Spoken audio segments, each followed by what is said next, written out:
You are now watching Doggie Diamonds TV. Make sure you subscribe to this channel. Also, you want to hit the bell so you can get all notifications of when I'm going live or when I upload new content. And don't forget to like, share, and leave a comment on this channel. Peace.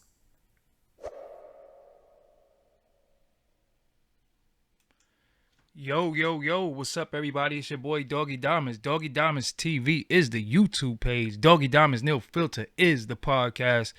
Shout out to everybody who's on the check-in. Shout out to everybody who's gonna check in. Shout out to everybody who's on the listen. Shout out to everybody who's gonna listen. This was an important topic that I felt like I needed to cover tonight. So I'm gonna cover it. The whole blackballing thing. And I just think it's something that needs to be spoken about. It's a word that's thrown around a lot in the industry, and it exists. It did exist. I don't know to what extent it exists to this day, but it did exist, and I just want to talk to y'all about what is blackballing and some examples of blackballing. And does it still exist in 2019? Because we do have to stay on topic. So, what is blackballing? Blackballing to me personally is I'm going to sign somebody to my podcast network. And somebody calls me and say, yo, I hear that you're going to sign such and such.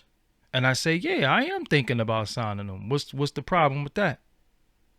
Well, I don't like them because they XYZ to me. And I want to do business with you. I want to give you this. I have this to offer you. Might be something that I want. That was useful. And they say, I'm not going to do business with you or give you this if you do business with them. And then I say, let me put it on the scales. This individual has something that I need and I want. And this individual has absolutely nothing. Oh, I'm not going to do business with them. So that is a form of blackballing. Another form is what I heard. This is a story that I heard before. I can't say that it's true. So if it's not true, forgive me, but I heard this story. J. Rue the Damager had a song called One Day, I believe. And in this song, One Day, he dissed Foxy Brown. And he dissed Bad Boy Records. And he dissed Puffy. I know he dissed J Black in this song, One Day. And this was the first ever supposed to be Summer Jam. And they wanted Puffy, at this time Diddy was Bad Boy was number one. One Day by J. Rule was in rotation. They was playing it all day. This is back when Hot 97 would be a little bit more they was playing hip hop. It wasn't, I don't think it was as political as now, but so they had this song called One Day playing. Again, he dissed Foxy Brown in this song. He dissed Bad Boy. He dissed a few people in this record. They wanted Puffy to do Summer Jam. Puffy said, I don't feel comfortable doing a show with a station that has somebody on the radio dissing me all day. J. Rule One Day. Well, needless to say, and somebody need to ask J. Rule this to confirm this, because nobody's going to ask Puff, because when people get in front of people like them, they don't ask them critical questions. They just, be so busy being awe of them, they don't ask them certain things. But long story short, One Day got pulled from rotation. It got pulled off the airwaves. And truthfully, in my opinion, we kind of never really heard from J. Rule again in that capacity. He was in rotation. Maybe DJ Premier can confirm this. That's a form of blackballing. But that was in, what's that? We would say that's 95, 96, 95. That happened. Those things did happen. I got an interview right on this channel with Ali Vegas. Ali Vegas says Nas blackballed him. He gave examples of how he felt like Nas blackballed him. It's right on this channel. You could look at it for yourself. You could hear it for yourself. That was in the 90s. I think that's his version. I can't say that it happened. I can't say that it didn't happen, but that's just his version. That's his, testimony of what happened in his career. You have many artists who feel like, I'm from this town, this person is from this town. They had a little bit more clout in the town. They had a little bit more, they held a little bit more weight in the town. So they might have put in a bad word. I mean, we done seen, them go through it in Memphis.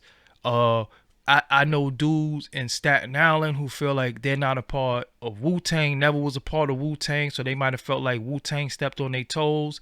They might have felt like some dudes in Harlem feel like they never was a part of Dipset, so Dipset might have stepped on their toes. There's many different instances in hip-hop where people feel like they have been blackballed. They might even have a definitive story where this person made a call. I remember Irv Gotti. I seen an interview with Irv Gotti where Irv Gotti was saying he was trying to stop 50. He was making calls. That's a form of blackballing. To me personally, I don't like that. And it's people that have YouTube platforms. It's people who who do the same thing that I do to a certain extent. I don't like them. Why? Because they don't like me. They have said things about me. They made videos about me. They have my name in their mouth, whatever the case may be. So I didn't like them, right? But I've never been the type of individual to block somebody's blessings. I've never been the type of individual. Now, if you ask me how I feel about an individual, I'll openly say I don't rock with them. They don't rock with me. They've said bad things about me. Of course, I'm not gonna let nobody talk bad about me and be like, yeah, I rock with them. But I've always been the type that's my experience with them. Your experience with them might be different.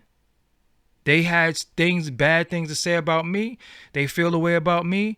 I'm not telling you how to feel about nobody. You feel how you want to feel. That's why you can never say that you see me sit on my platform and talk bad about people. I just don't do it. I talk about topics in hip hop, but as far as people on YouTube, people with their platforms, I don't sit here and make videos about guys talking crazy about them because, everybody is room for everybody. Everybody got their own little fan base or whatever the case may be. I don't have time to sit around and try to block nobody's blessings. But that don't mean that I rock with them.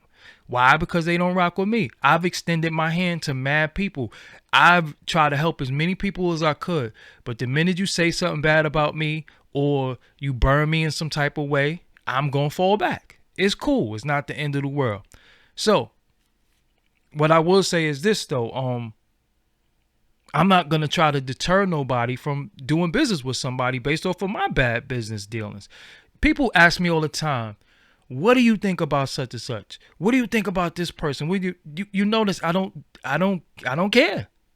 I don't think about people. I don't think about what other people got going on. I don't care. I just always been that person. I could come on here every day if I wanted to talk about. Now I have the right to talk about things in the industry because I'm in the industry, and I'm not everybody who do that. Salute to you. But when it comes to coming on my platform talking about other people who do what I do, I don't do that. For example, you don't see people on Channel 7 News saying, yo, them on NBC, yo, F them on NBC and all that. And yo, CBS, yo, when I see you, I'm going to bust y'all in the head. But they don't do that.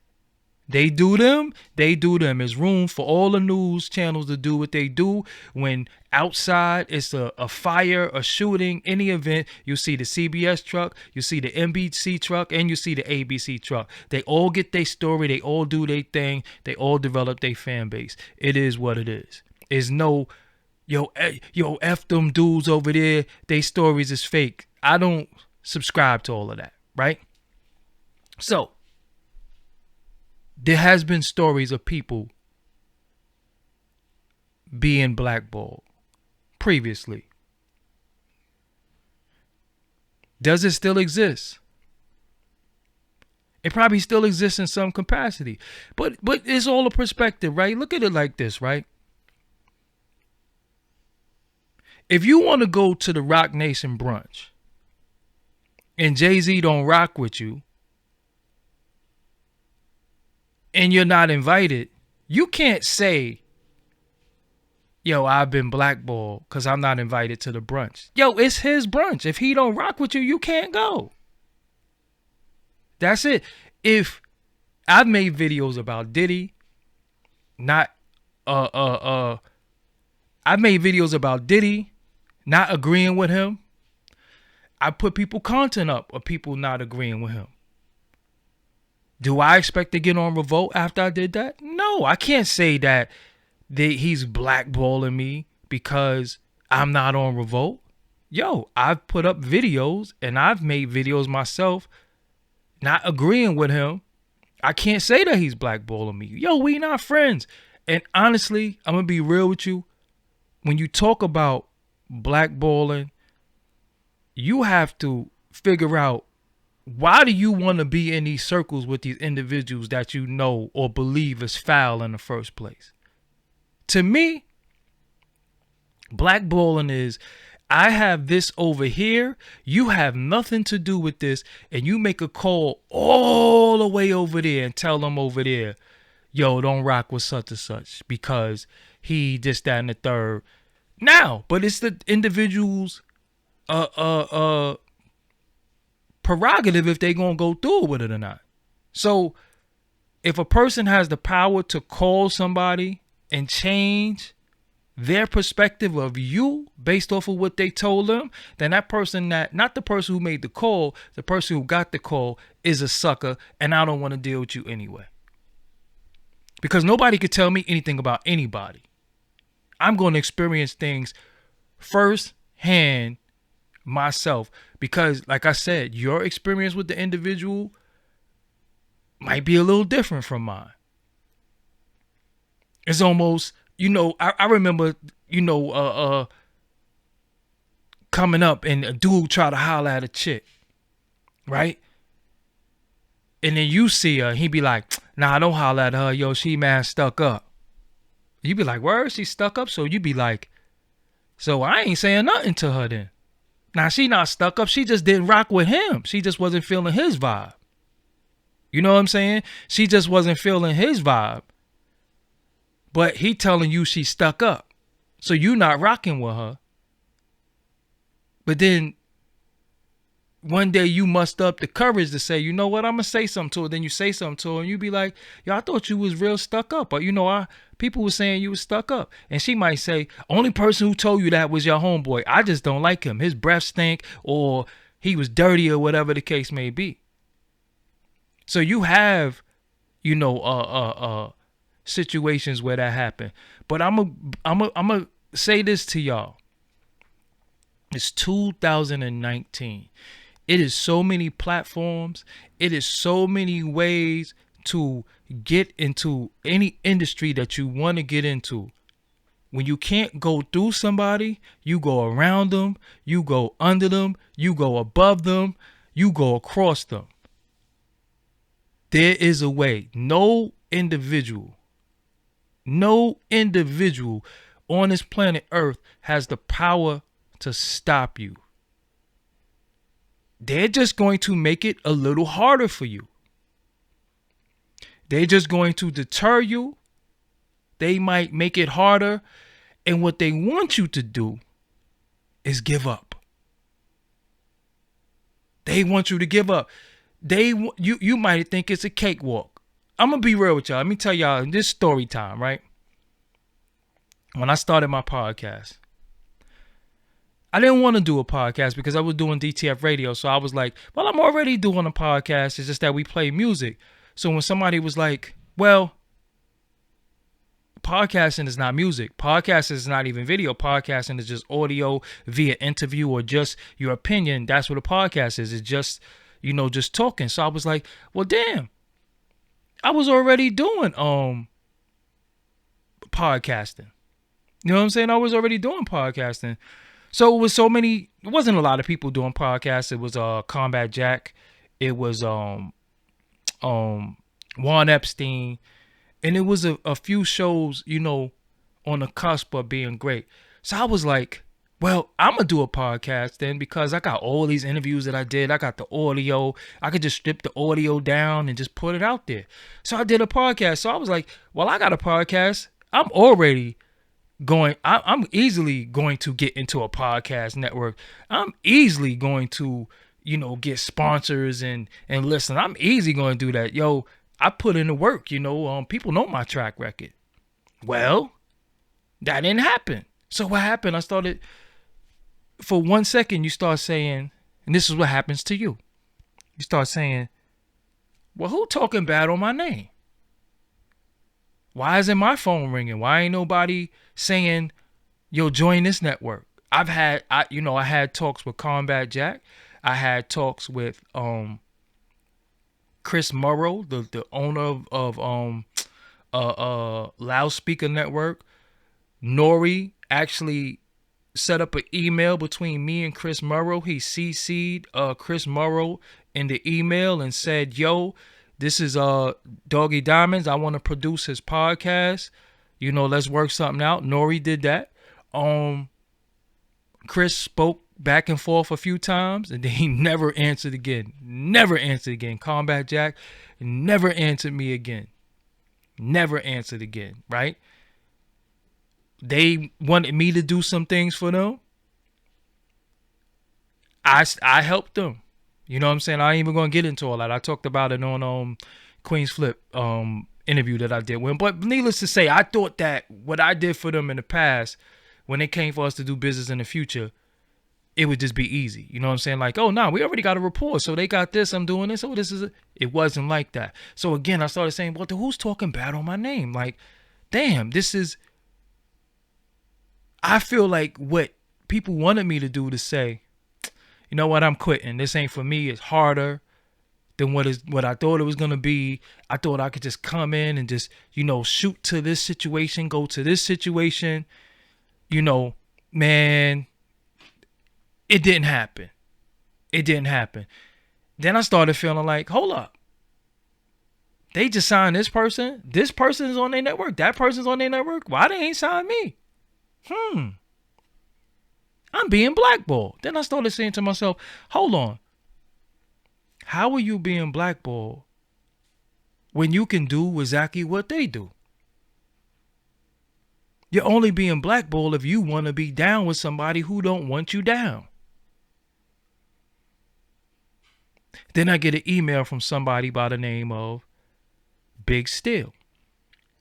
Big Steel emails me. He says, yo, I listened to your podcast. I like your show. At this time, I had it on SoundCloud.